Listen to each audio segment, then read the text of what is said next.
ఈ సభలో మాట్లాడాలి అంటే ఆత్మ పరిశీలన చేసుకోండి, గుండెల మీద చెయ్యి పెట్టుకోండి. మేం మాట్లాడుతున్న దాంట్లో న్యాయం ఉందా? మేం మాట్లాడుతున్నది ప్రజలు గమనిస్తున్నారు. ప్రజలు ఇంకా మమ్మల్ని ఇక్కడికైనా ఉంచినరు, ఇది కూడా ఉండాలనా లేదా అని ఇవాళ మీరు ఆలోచన చేయాల్సిన అవసరం ఉంది అధ్యక్ష. అదేవిధంగా కాంగ్రెస్ పార్టీ గురించి, ఇందిరమ్మ రాజ్యం గురించి, ఇందిరమ్మ రాజ్యం అంటే ఇదా అదా అని వారు మాట్లాడారు. ఇందిరమ్మ రాజ్యం అంటే రైతు రుణమాఫీ అధ్యక్ష. ఇందిరమ్మ రాజ్యం అంటే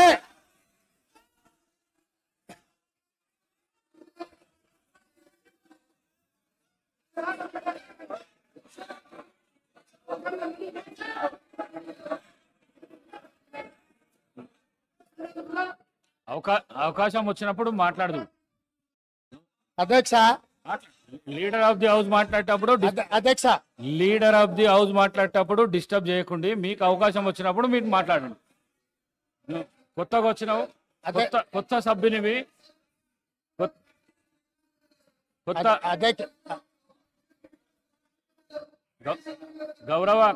గౌరవ కౌశిక్ రెడ్డి కొత్తగా వచ్చినావు, నూతన సభ్యుడవు. నువ్వు లీడర్ ఆఫ్ ది హౌస్ మాట్లాడేటప్పుడు గడబడి చేయ, నీకు అవకాశం వస్తుంది. అధ్యక్ష లేదు, మనం అట్లేం లేదు. వాళ్ళు వినాల్సిందే, వాళ్ళకి ఇదే శిక్ష.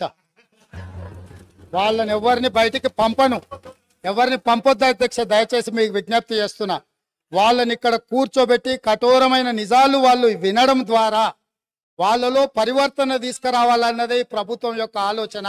కాబట్టి వారిని ఎవరిని కూడా సభలో నుంచి బయటకు పంపించొద్దు అధ్యక్ష. అందుకే ఈరోజు ఇందిరమ్మ రాజ్యం గురించి పదే మాట్లాడుతున్నారు అధ్యక్ష. ఎస్,